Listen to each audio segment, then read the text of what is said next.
म्हणजे काय? अध्ययन प्रक्रियेचे व्यवस्थापन. अध्यापन प्रक्रियेचे व्यवस्थापन आहे का? नाही. अध्ययन प्रक्रियेचे व्यवस्थापन. आपण विज्ञानामध्ये गेलात त्याच्यामध्ये एक लॅमार्कवाद आहे.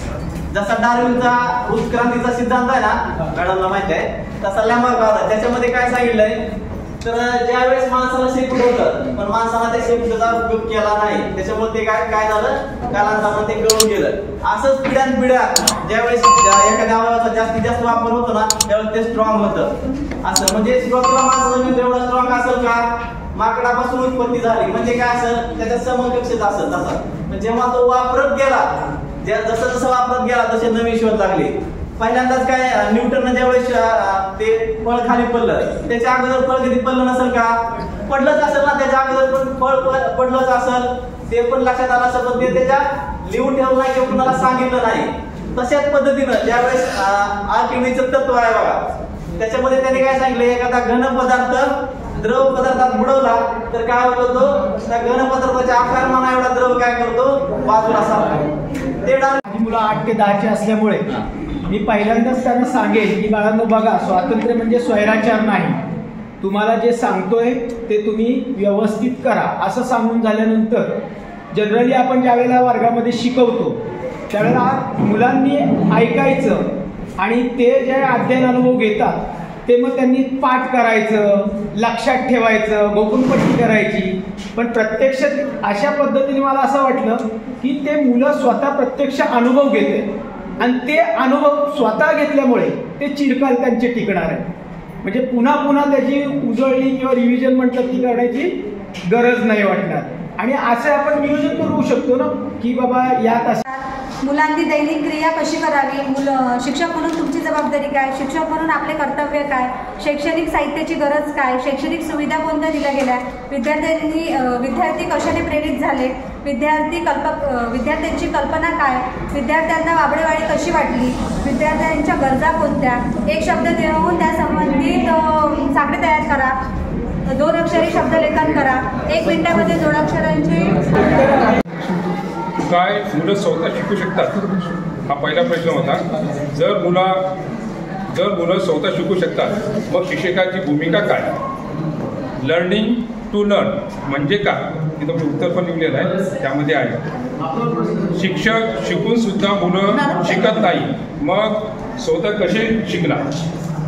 विद्यालय महागावला आहे, महागावमध्ये होते, पूर्णपणे दुर्गम भाग आहे आणि तिथे एकंदर आर्थिक परिस्थिती बघितली तर विद्यार्थ्यांची खूपच कमकुवत आहे.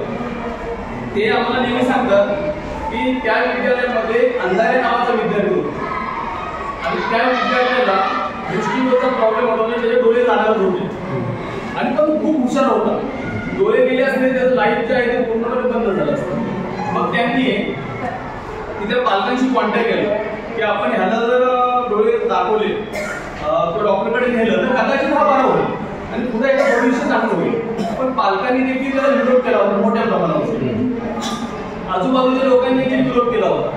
पण हे त्यांच्यासमोर चॅलेंज होतं आणि त्यांना ते तिन्ही पातळ्या आपल्याला सगळ्यांना माहिती आहे. तर विद्यार्थी मोकळेपणाने कधी शिकतो जेव्हा आपल्या म्हणजे इयत्तेचा किंवा आपल्या वयाचा जे एखादा विद्यार्थी असेल तर तो जास्त शिक्षणाची प्रक्रिया लगेच सोपी करू शकतो आणि सांगू शकतो. म्हणजे शिक्षकांनी शिकवण्यापेक्षा विद्यार्थी हा दुसऱ्या त्या विद्यार्थ्याच्या जवळ जास्त गतीने बोलू शकतो किंवा शिकू शकतो असं यातून सांगितलेलं आहे.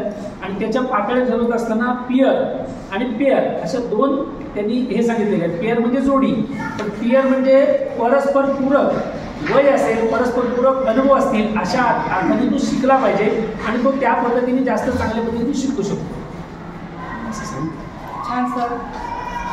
मेन जो लर्निंग पियर लर्निंग आणि विषय मित्र हे विषय दिलेत. पहिल्या गटाने जो सांगितलेला आहे सह पियर लर्निंग म्हणजे त्याच्यामध्ये मुलांसोबत शिकणे. त्यानंतर दुसरा वर्गातील मुलांची जोडी, शाळेतील मुलांच्या माझ्या अंदाजे या ठिकाणी एक शिक्षकी शाळेवाले किती जरा हातवर कराल का? सध्या एक शिक्षकी शाळेवर काम करणार आहे, एक शिक्षकी शाळेवाले मी स्वतःपणे 5 वर्ग आहेत आमच्याकडे. ह्या ज्या सिस्टम आहेत आता प्रशिक्षणामध्ये दिल्या जाणाऱ्या या पट कमी असल्यामुळे शिक्षक कमी आणि पटही कमी, त्यामुळे एक शिक्षकी शाळा चालू आहेत आणि त्या ठिकाणी तुमच्या गटातलाच तो तुम्हाला काय करेल, तुम्ही विचारलेल्या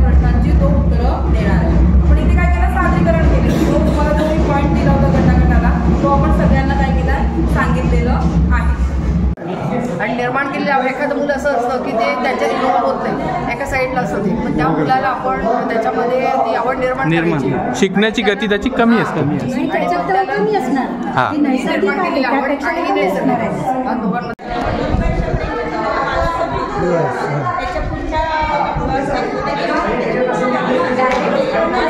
डायरेक्ट उत्तर न देता त्याला मग आपण अनुभव कसे त्याच्यासाठी ते तुम्ही सांगत होता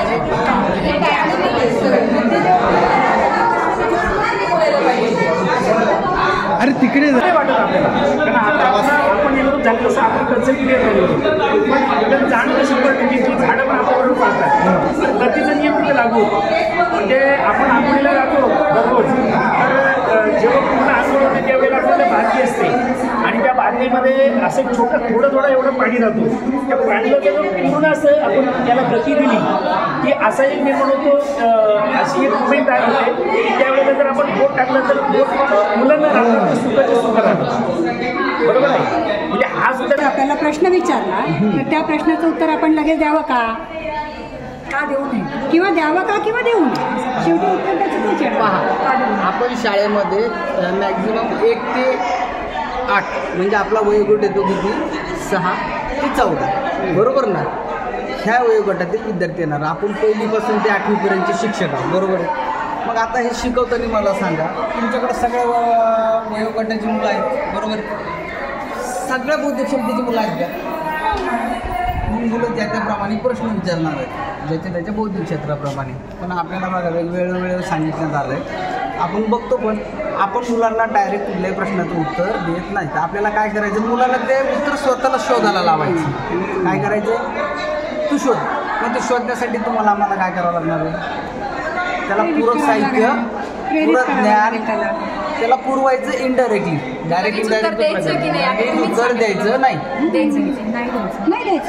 कारण त्याची जिज्ञासा वाढीच लागली पाहिजे, त्यांनी ते शोधलं पाहिजे. मी त्याच्या एका प्रश्नाचे उत्तर देण्यासाठी किमान 10 प्रश्न त्याला विचारले पाहिजे. एका प्रश्नाचं उत्तर तुम्ही देण्याच्या अगोदर तुमच्या 10 प्रश्नाची उत्तरं त्या मुलांनी दिली पाहिजे आणि त्या 10 प्रश्न अशा हवेत की त्याच्या प्रश्नाचे उत्तर त्या 10 प्रश्नात. मॅडम, आता शाळेमध्ये आपल्या शाळेमध्ये भरपूर मुलं असतात, बरोबर. हां, मग एखाद्या मुलाला अभ्यास करायला नाही आवडत किंवा एखाद्या मुलाला खेळायला आवडतं, मग नैसर्गिक आवड कोणती झाली त्याची? म्हणजे एकाला खेळायला आवडतं आणि एकाला अभ्यास करायला आवडतं. समजा अ मुलगा असेल त्याला खेळायला आवडतं आणि ब मुलगा असेल त्याला अभ्यास करायला आवडतं.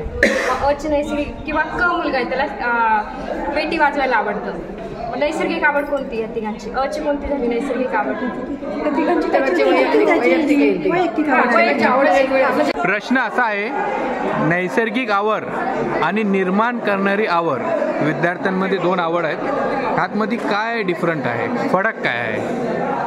नैसर्गिक आवड आणि निर्माण केलेली आवड. मी तुमच्या मुलांना वेगवेगळ्या कृती देता का? हो हो. आनंद मिळतो.